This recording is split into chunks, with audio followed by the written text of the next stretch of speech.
பெருமானார் ஸல்லல்லாஹு அலைஹி வஸல்லம் அவர்கள் பிறந்த செய்தியை கேட்டு யூதர்கள் அடைந்த அதிர்ச்சி.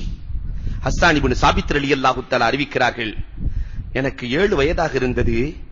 யூத பாதிரி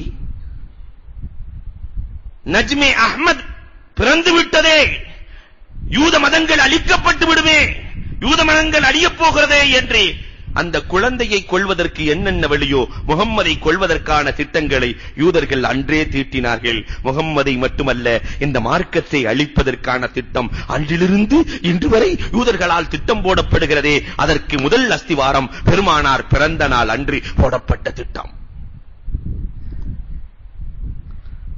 மக்காவிலே ஒரு யூதர் இருக்கிறார். அந்த மனுஷன் ரொம்ப நல்ல ஆளு. மக்காவில் இருக்கிற யூதர் பெருமானார் பிறந்த செய்தி கிடைக்கிறது. நேரா அப்துல் முத்தலிப் வீட்டுக்கு போனாரு. முகம்மதை பார்க்கிறார், அடையாளங்களை கண்டார். பின்னால் சில முடிகள் இருக்கும், முத்திரை முடிகளாக.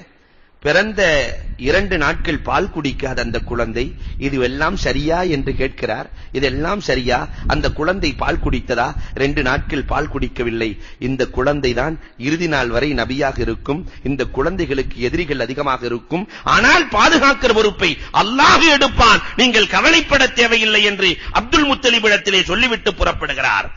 குழந்தை பிறந்த நாள். அப்துல் முத்தலிப் குழந்தையை எடுத்துக்கொண்டு காபாவுக்கு செல்லுகிறார். காபாவிலிருந்து வெளியே வருகிற பொழுது கைஸ் என்று சொல்லுகிற யூத பாதிரி, கைஸ் என்று சொல்லுகிற கிறிஸ்துவ பாதிரி அழைக்கிறார். இந்த குழந்தையை பார்க்கிறார். அப்துல் முத்தலிபுக்கு மரியாதை செலுத்துகிறார். மரியாதை செலுத்திவிட்டு சொன்னார், இந்த குழந்தை 60க்கும் 70க்கும் இடைப்பட்ட காலம் வாழும். நான் தௌராத்திலே படித்திருக்கிறேன். இந்த குழந்தையை பாதுகாப்பாக வளர்த்துக் கொள்ளுங்கள் என்று கைஸ் என்ற பாதிரி சொல்லுகிறார். அப்துல் முத்தலிபுக்கு ஏக சந்தோஷம். ஆனாலும் கூட இப்லீஸுக்கு கவலை விட்டுவிடுமா? இப்லீஸ் ஓலமிட்டு அழுதது 4 முறைதான் வரலாறு சொல்கிறது. ஓலமிட்டு அழுதது. முதலாவதாக அல்லாஹ் இப்லீஸை சபித்த நேரம். இப்லீஸை சபிச்ச நேரத்தில் அவன் ஓலமிட்டு அழுகிறான். இரண்டாவது இந்த பூமியிலே இறக்கிய நேரம்.